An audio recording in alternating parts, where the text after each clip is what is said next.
we thought maybe we'd talk a little bit about hierarchy. So, you know, the thing about, one of the things a hierarchy does is fundamentally is put some things above other things. And you think, well, the left criticism of that, which is a valid criticism, is that if you erect a hierarchy, well, let me step one step back. We'll walk through this in a bit of a sequence. Okay, so the first proposition would be, we do have real problems because people suffer, and like we have real problems, and we would also like to solve them, and that solutions do exist, and that if you have a solution and then you implement it socially, and so you have to get people to cooperate and compete around the solution, you're going to produce a hierarchy.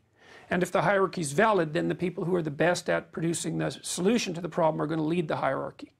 Okay, so that would be a conservative right-wing position. It's like, we need hierarchies, they privilege values, and they're necessary to solve problems, and there is a relationship between the ability to solve the problem and the structure of the hierarchy. Okay, so when we'd say that's true when hierarchies are functioning well. Okay, so that's the right-wing viewpoint. And then the left-wingers would say, wait a second, your hierarchy gets rigid over time and ossifies and can be occupied by people who use power instead of competence to dominate it, and they do that unfairly, and they warp the structure of the hierarchy, and that makes it difficult for people to gain entry, including talented people. And then the hierarchy itself as a structure has a problem because dispossessed people tend to stack up at the bottom. And that all seems relevant and true, right? So then you could say, well, you need the right because you need the hierarchies, and they need to be implemented, and that's what managers and administrators do. That's what conscientious people do because they're hierarchically oriented, and it's a very efficient way of operating, and people are actually happier within hierarchies because there's an identifiable chain of command. But then the left has its position, which is, yeah, but you got to watch out for the dispossessed because they're the majority, and you have to make sure the thing doesn't degenerate towards tyranny. So then I think the political discussion is the left and the right constantly eyeing each other to make sure that the hierarchical structures maintain their good health. And that's why freedom of speech is necessary. Okay, so the issue with that, let's see if I can get back to where I was going with this to begin with. Oh yes, the issue with that is that if you're just a rebel, you say, well, we're going to criticize the system, whatever that is, so that's a very vague thing to begin with.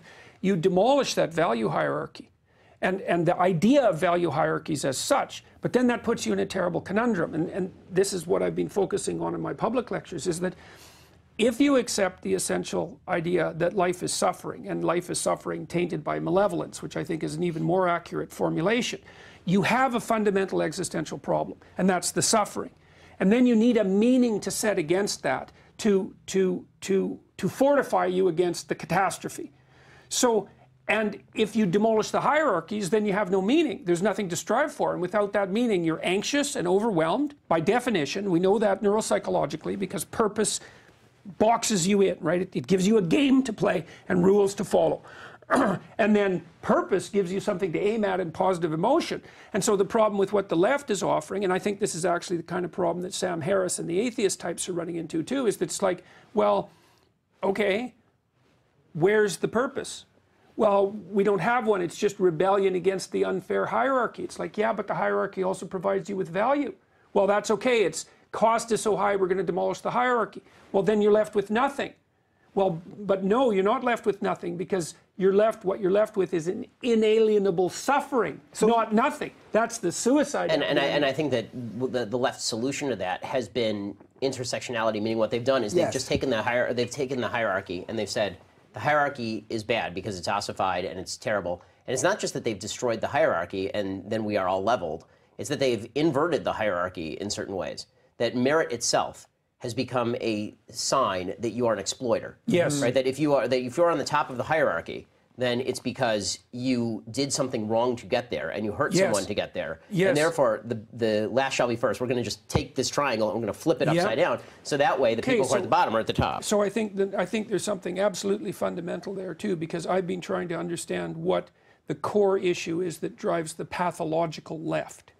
And I think it is the story of Cain and Abel, fundamentally, is that it's jealousy of the successful.